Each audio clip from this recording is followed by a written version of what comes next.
I want you to look at these two pictures on the screen. The picture on the left was when I was tracking every single calorie trying to cut down, and the picture on the right is when I decided to take a different approach and I didn't do the traditional tracking calories. And as you can see, there's a huge difference. Now you're probably doing what I was doing in this picture, tracking every single calorie, because that's what you've been told, right? And that's absolutely fine. You need to know where you're at, but the way you've been told to track calories is kind of wrong. 1 year of MyFitnessPal, food scales, hitting my numbers perfectly, and I lost weight, but things were just more difficult. I didn't look exactly how I wanted to look like, and then I deleted the app. And I lost 20 pounds in 4 months. And that's the picture that you're seeing now. Again, without tracking a single thing. So first I'm going to break down the exact reasons tracking was actually making me slightly worse. Then I'll explain the exact system I used that got me leaner, less stressed, and actually way more shredded in a much simpler way. Okay, now before clicking off thinking that I'm going to tell you that calories don't matter, they do, okay? You need to be in a deficit to lose fat.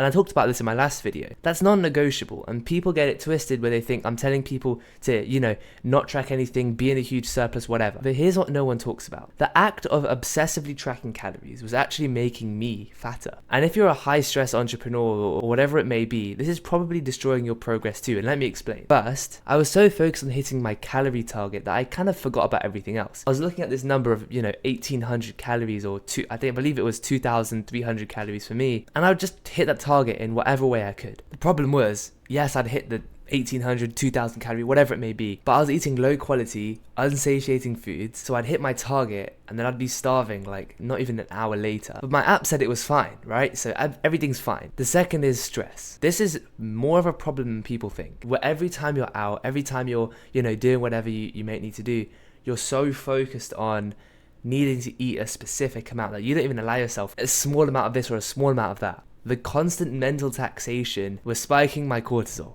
And what does this do? It makes you store excess fat.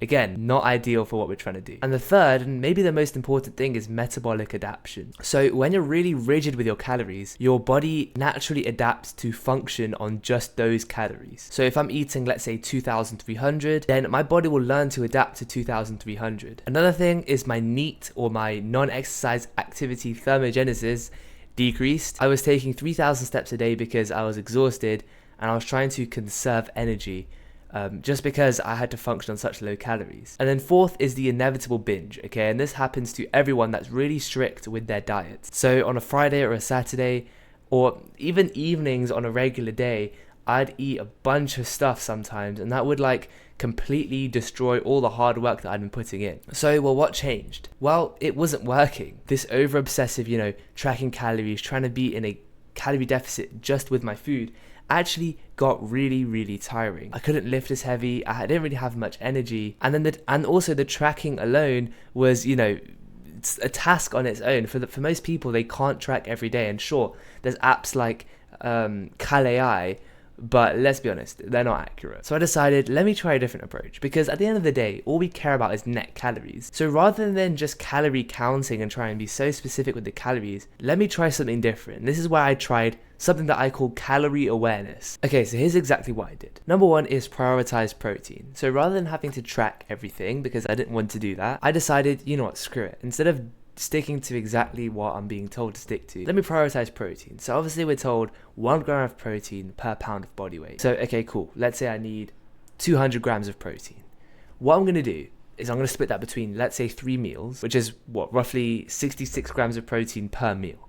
So then I'm just going to make sure I hit that per meal, okay? If you're having 4 meals, then 50 grams or whatever. Just split the amount that you need, but with how many meals that you can realistically have in a day. This you can measure. Okay, so we're not measuring calories, but we're measuring grams of protein. This works because protein is the most satiating macronutrient out of them all. So when you lead with protein, you're going to hit your protein goal anyway, you're going to be able to maintain that muscle mass, and you're going to feel full. Now in terms of everything else, such as the carbs, you can eye it. And I use the plate method, which is essentially half of the plate is protein, about a quarter is carbs, and about a quarter is vegetables. If we use things like this, while making sure we hit at least our protein target, even if we go above our maintenance calories, it's fine because of what I'm going to explain next.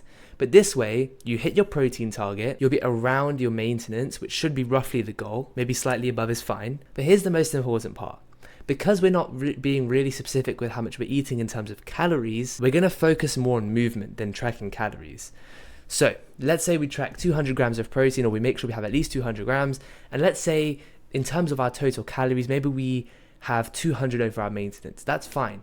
We're not going to be so focused on the exact amount of calories. Instead, we're going to focus way more on movement. So between 10 and 15,000 steps a day is going to be perfect. And that's going to basically make sure that as long as you're eyeing your food to a decent extent and being aware roughly of your calories, as long as you're not, scoffing down 10 biscuits every meal, as long as you're roughly where you need to be and you're not overly obsessing, or you're being what I call calorie aware, then doing this 10 to 15,000 steps will pretty much guarantee that you are below your maintenance, while also hitting a protein target. Well, by putting a focus on our movement, we can actually have more calories than we may otherwise allow ourselves to. So instead we may have 3,500 calories if your maintenance is, let's say, 3,000, but your steps will bring you down. So the whole idea is just being more aware of our protein and our movement, and our calories should be roughly around our maintenance. A bit above is okay. That's the general idea. Now, obviously, in order to get this, you may need to measure everything once, so you know roughly what is what. But once you do that, then you won't need to do it again. And you can generally eye things and not have to track everything so aggressively. That also goes with the same thing as if you want to have a snack, or you want to have a cheat meal, or you want to have a random dessert, that's fine, because you can allow yourself to go slightly above because you're focusing more on movement to bring you down.